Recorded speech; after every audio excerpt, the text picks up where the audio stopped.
कहते हैं कि आदमी जहर से नहीं मरता और टेंशन से मर जाता है। बहुत पुराने समय की बात है। एक बार एक राजा राज्य का भ्रमण कर रहा था। हाथी की सवारी थी। हाथी ताकत के नशे में चूर था। हाथी ने ध्यान नहीं दिया और हाथी की सूंड से एक मस्त मौला फकीर का कटोरा गिर गया।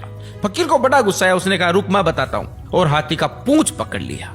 हाथी ने पूरी ताकत लगा दी, पर हाथी एक कदम भी आगे नहीं बढ़ा सका। राजा ने पीछे मुड़ के देखा तो फकीर के हाथ में हाथी का पूंछ था। राजा को बड़ा अचंभा हुआ कि एक फकीर में इतनी ताकत। राजा फकीर के पास में गया और बोला कि आपकी जगह फुटपाथ पे नहीं है, आपकी जगह तो राज दरबार में होनी चाहिए। आप इतने ताकतवर हैं, आप हमारे साथ चलिए। आपको कुछ नहीं करना है, केवल राज दरबार के राज मंदिर में एक दीपक जलाना है सुबह 4 बजे और आरती करनी है और कुछ नहीं करना। फकीर ने कहा, ठीक है, अच्छा खाने पीने को मिलेगा। थोड़े दिन बीते कि एक दूसरे राज्य का राजा से मिलने आया। राजा ने रोब जमाने के लिए बोल दिया कि हमारे राज्य की सेना और प्रजा की तो बहुत दूर की बात है, हमारे राज्य के तो फकीर भी इतने ताकतवर हैं कि एक बार तो हाथी को पकड़ ले तो हाथी भी एक कदम नहीं बढ़ा सकता।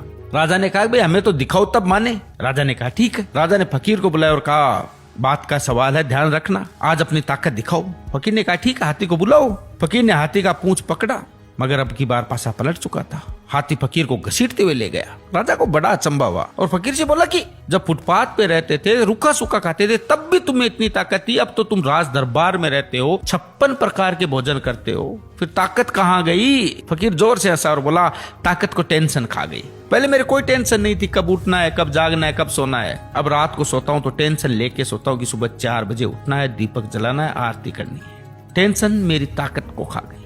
यही हालत आज के समय की है। हम सोते हैं तो हजारों टेंशन लेके सोते हैं, जो हजारों बीमारियों को न्योता देती है, जबकि हमें पता है कि टेंशन करने से कुछ नहीं होगा। वही होगा जो भगवान को मंजूर होगा। फिर टेंशन करने का क्या फायदा? आनंद से जिए, मजे करें। जय सिया राम।